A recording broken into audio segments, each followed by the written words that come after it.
Seção 4. Domicílio tributário.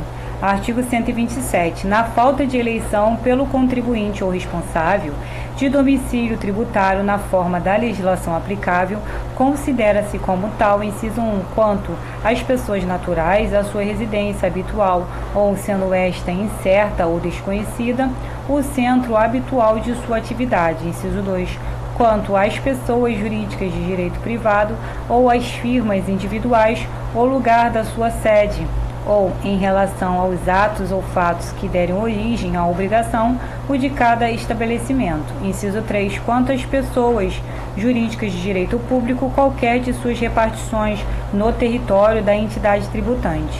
Parágrafo 1º. Quando não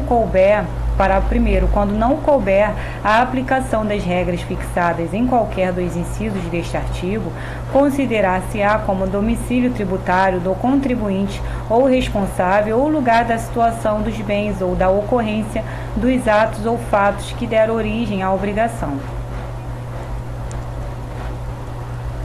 Parágrafo 2º. A autoridade administrativa pode recusar o domicílio eleito quando impossibilite ou dificulte a arrecadação ou a fiscalização do tributo, aplicando-se então a regra do parágrafo anterior.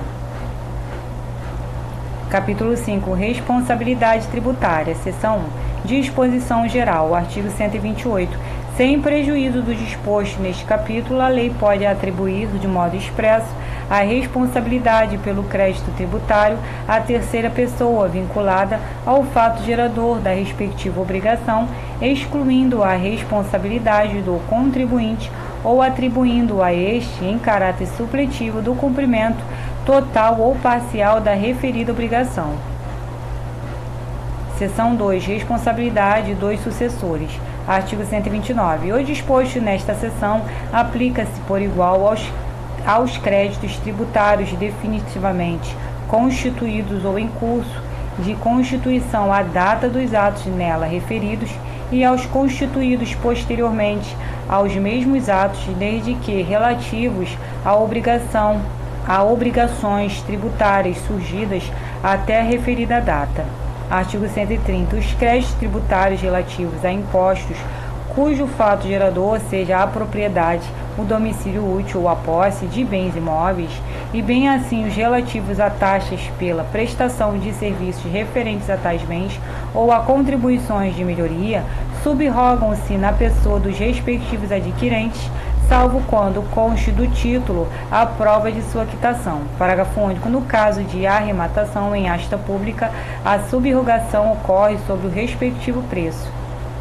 Artigo 131. São pessoalmente responsáveis, inciso 1, o adquirente ou remitente pelos tributos relativos aos bens adquiridos ou remidos. Inciso 2, o sucessor a qualquer título e o cônjuge meeiro pelos tributos devidos pelo decujus até a data da partilha ou adjudicação, limitada esta responsabilidade ao montante do quinhão do legado ou da meação. Inciso 3, o espólio pelos tributos devidos pelo decujus até a data da abertura da sucessão.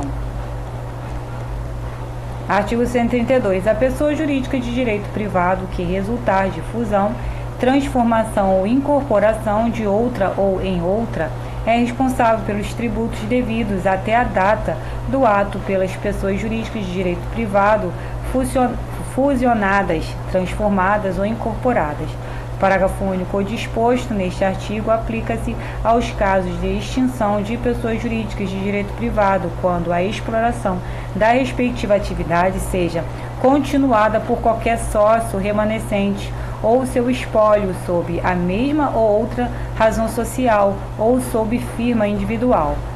Artigo 133. A pessoa natural ou jurídica de direito privado que adquirir de outra, por qualquer título, fundo de comércio ou estabelecimento comercial, industrial ou profissional, e continuar a respectiva exploração sob a mesma ou outra razão social ou sob firma ou nome individual, responde pelos tributos relativos ao fundo ou estabelecimento adquirido, devidos até a data do ato. Inciso 1. Integralmente, se o alienante cessar a exploração do comércio, indústria ou atividade.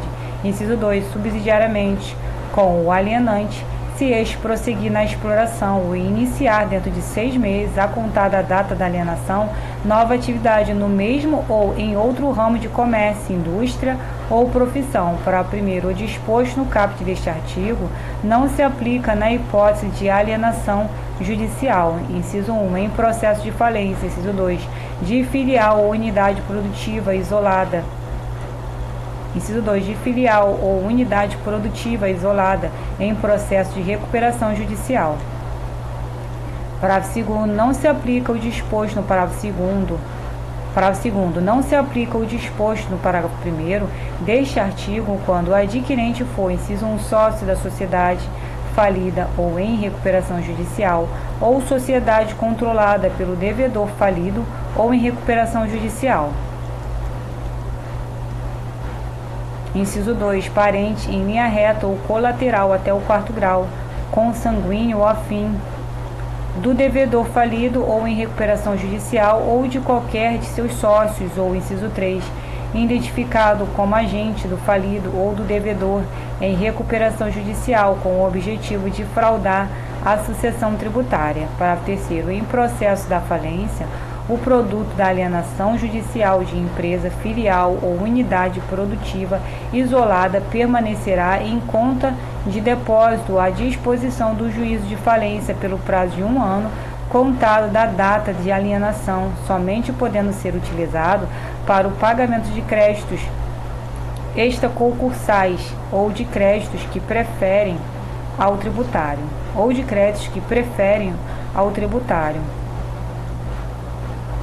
Seção 3. Responsabilidade de terceiros. Artigo 134. Nos casos de impossibilidade e exigência do cumprimento da obrigação principal pelo contribuinte, respondem solidariamente com este nos atos em que intervierem ou pelas omissões de que forem responsáveis, inciso 1, os pais, pelos tributos devidos por seus filhos menores, inciso 2, os tutores e curadores, pelos tributos devidos por seus tutelados ou curatelados, inciso 3, os administradores de bens de terceiros, pelos tributos devidos por estes, inciso 4, o inventariante, pelos tributos devidos pelo espólio, inciso 5, o síndico e o comissário, pelos tributos devidos pela massa falida ou pelo concordatário, inciso 6, os tabeliães, escrivães e demais serventuários de ofício, pelos tributos devidos sobre os atos praticados por eles ou perante eles em razão do seu ofício. Inciso 7, os sócios no caso de liquidação de sociedade de pessoas. Parágrafo único. O disposto neste artigo só se aplica em matéria de penalidades as de caráter moratório.